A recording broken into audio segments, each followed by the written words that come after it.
Tomorrow we're going to be reading in the Torah from Parashat Shelach Lecha, and the parasha speaks about the spies that were sent to spy on the land of Canaan and come back and give a report. They were all heads of tribes, men of stature, very important people, leaders of Am Yisrael. They come back, 10 give a very negative report. They actually caused the Am Yisrael to cry and to have a night of weeping, where they said it would be better for them to be in Egypt rather than risk their lives going into the land of Canaan. 2 of the heads of tribes give a positive report. That night was the date for that night was Tisha B'Av, and that was a date in our Jewish calendar that happens to be the date for the destruction of both Bet HaMikdash and other calamities that happened throughout history, including the expulsion of the Jews from Spain. The question is asked, how could it be that 10 of the 12 gave such a negative report? How could it be that men of such importance, leaders of Am Yisrael, would stoop to such a low level to give this Lashon Hara and to cause the kind of horrible result where they stayed for they ended up staying for 40 years in the desert, and for that date to be the date of Tisha B'Av? What happened to them? I'll share with you here maybe a couple or 3 explanations. One explanation that is given by our sages is based on the Mishnah in Pirkei Avot that says, "Akin'ah v'ata'ava ve'akavod motzi'im et ha'adam min ha'olam." Jealousy, greed, and kavod and honor take a person away from this world.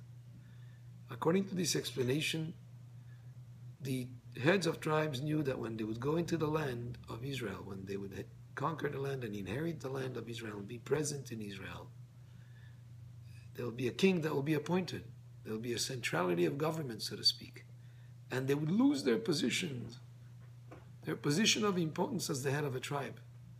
And that was something that tainted their view of what they saw. Because a person that has a position of authority, and in their position, the leaders of the tribes of Am Yisrael, them losing their position, sort of like just abused their senses, in the sense that they no longer saw things in the proper perspective. They no longer had the clarity of vision, and that's why they came up with that report. So that is one explanation. There's another explanation, which is that they were, while in the desert, taken care of in every way. Manna fell from the sky.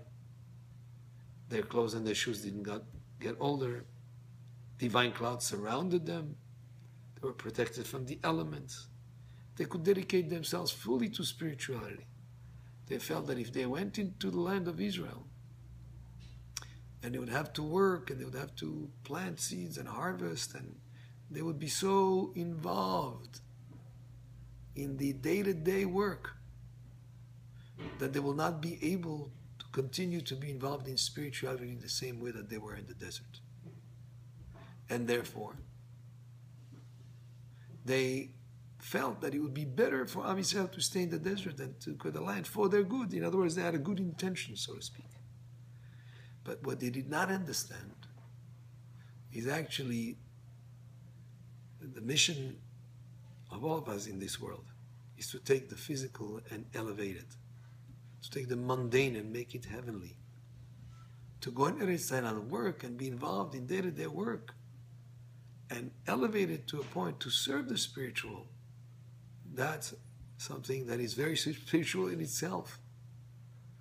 And that's why in Judaism we don't encourage people to go and be hermits somewhere and close themselves up in an ivory tower and not be involved in with activities with the people around. On the opposite, there are many laws that have to do with business and with how you relate to people, etc.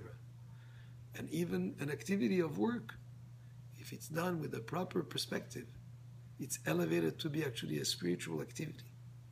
This is what happened when Rabbi Shimon Bar Yochai went out from the cave the second time, not the first time. First time he said, "What's going on? People are too involved in work." Second time he went out and saw somebody holding 2 branches of hadas. And he says, what are these for?